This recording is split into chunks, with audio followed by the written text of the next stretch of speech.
Welcome back to another 40th anniversary posting of my G.I. Joe collection. For the past few months, I've been posting these daily on my social media.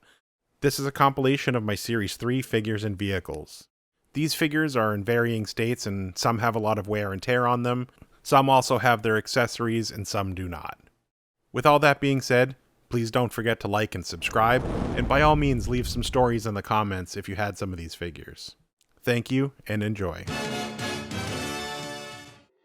Here is Flamethrower, codename Blowtorch, part of Series 3, released in 1984. Not one of my originals, and would love to get his accessories to round out this figure. I have a slight bias towards Barbecue, just because he has the cool mask, but Blowtorch is still an awesome Joe. Here is Water Moccasin Pilot, codename Copperhead, part of Series 3, from 1984. As we can see, he's very well played with. I thought this figure was really cool when I was a kid, and the water moccasin that he came with was also pretty awesome. I don't have my original, but I obtained another one, but unfortunately it's in pretty rough condition. I am going to put some vehicles up here in their varying states, so stay tuned for those. Here is Swamp Cruiser, codename Water Moccasin, part of Series 3 from 1984. This is not my original. My original is long gone to the bottom of some swamp somewhere. This one had come to me in an auction and was heavily played with. The fan blade in the back was already heavily damaged. Even with its current shortcomings, I still think it's a pretty awesome vehicle. I threw Copperhead in there so he could relive his former glories. What I also found out is he doesn't quite fit in there. They made the cockpit a little too small for him. G.I. Joe will return after these messages. Here is Hovercraft Pilot, codename Cutter, part of Series 3 from 1984. Unfortunately, I was not so lucky to have the Killer Whale hovercraft growing up. This was given to me by a friend. Clearly, the hovercraft was well used because it does not exist anymore. Would love to get my hands on one so we could put Cutter back in his rightful seat of prominence. Here is Cobra Saboteur, codename Firefly, part of Series 3 from 1984. I always loved this figure. For some reason growing up, I mostly bought good guys, and I missed out on Firefly. He came to me in an eBay auction, and thankfully his weapon was part of that lot. I believe he came with a backpack as well, but that was not in there. Here is Dog Handler, codename Mutt, part of Series 3 from 1984. As part of that auction with Roadblock, I got Mutt. I never had him growing up, and unfortunately he didn't come with any of his accessories, including Junkyard, his dog, which is kind of sad.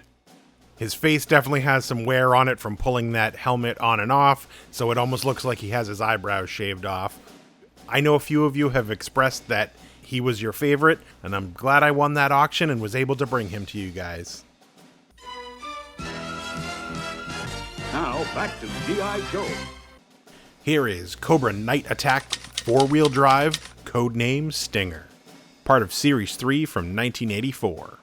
This is just a Cobra repaint of the Vamp that came out the series before it. They used the same mold and repainted it a few different times for both Joe and Cobra over the years. I personally like the blacked out version better. I don't really care for the drab green, brown, and yellow.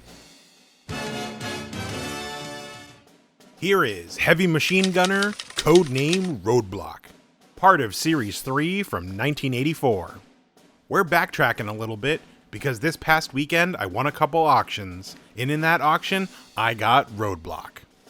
The funny thing is, I still had his backpack in my miscellaneous bag of accessories, so at some point I had Roadblock and he broke and he got tossed.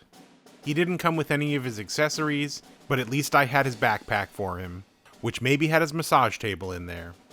It's great to have Roadblock back in my collection. Who wants a body massage? Here is Cobra Saboteur, codename Storm Shadow, part of Series 3 from 1984. Here's another one that I kick myself for not buying as a kid. I was a Snake Eyes guy through and through, and I never bought a version of him. What was wrong with me as a child that I wouldn't buy the opposing ninja counterpart? Snake Eyes needed to fight somebody. Thankfully, one came to me in an auction, and I have a second one that a friend gave me. This one was in better condition than the other one. Unfortunately, I have no accessories for him. Here is Master of Disguise, codename Zartan. Part of Series 3 from 1984. Yet another Cobra figure that I slept on that I shouldn't have. Given to me by a friend, and thankfully he still had the backpack and the removable face. Most of the kids that I knew had either lost the face or the backpack containing the face within days of taking it out of the package. G.I. Joe will return after these messages.